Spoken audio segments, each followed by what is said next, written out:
le sionisme est tout à fait compatible avec l'antisémitisme. Peut-être pas avec l'antisionisme, c'est ça le paradoxe. L'antisionisme, non, puisque l'antisionisme, c'était d'ailleurs amusant ce débat sur l'antisionisme et l'antisémitisme.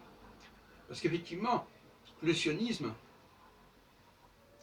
c'est une solution pour l'antisémitisme. Donc, si on est antisioniste, on met en question la solution du sionisme. Donc là, il y a un lien névrotique assez étrange.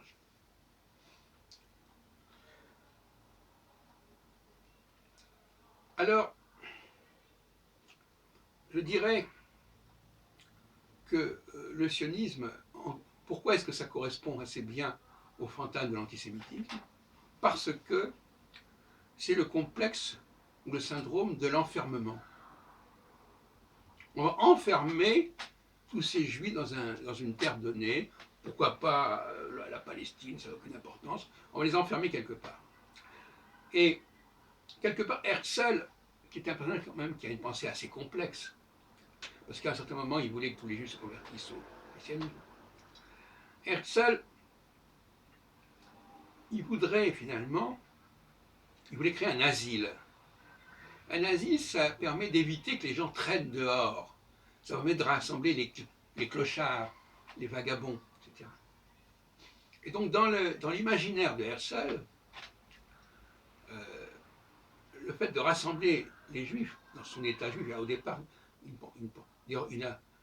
jusqu'à sa mort, il ne pensait même pas que ce serait possible d'installer les juifs en Palestine, puisque rien ne s'y prêtait. Il n'y a pas encore eu la Première Guerre mondiale. Passons.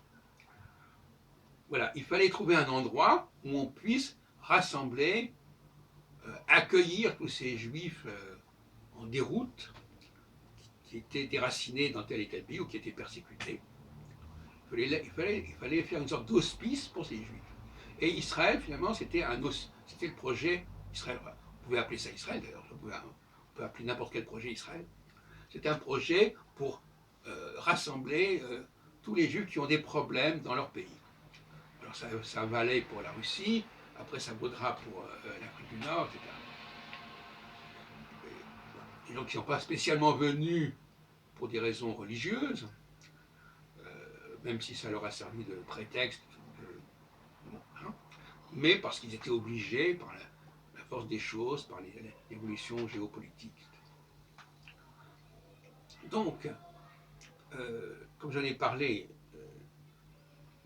dans une vidéo, il y a les juifs féminins, quand j'emploie le mot juif au sens très très large, au globe toutes les catégories qui se raccordent d'une manière ou d'une autre au judaïsme, y compris les Israélites, y compris les chrétiens, enfin, tout le monde, tous ces gens qui sont dans le champ en question.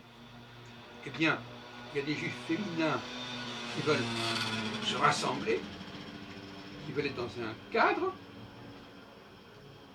et il y a les juifs masculins qui, au contraire, sont dans la diaspora, et sont épanouis, et sont au milieu des autres régions. Le problème, voyez-vous, c'est le problème du ghetto. Parce qu'un juif occidental, lui, il vit au milieu de non-juifs.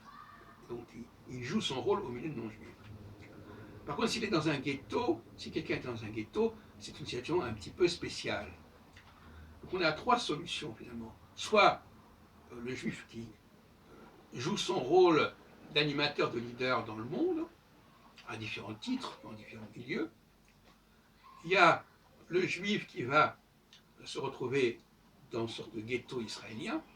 Et puis il y a les gens qui sont persécutés, qui sont refoulés dans un ghetto d'une manière ou d'une autre, et qui ne peuvent pas circuler pleinement dans la société en question. Donc on a trois cas de figure qui se présentent.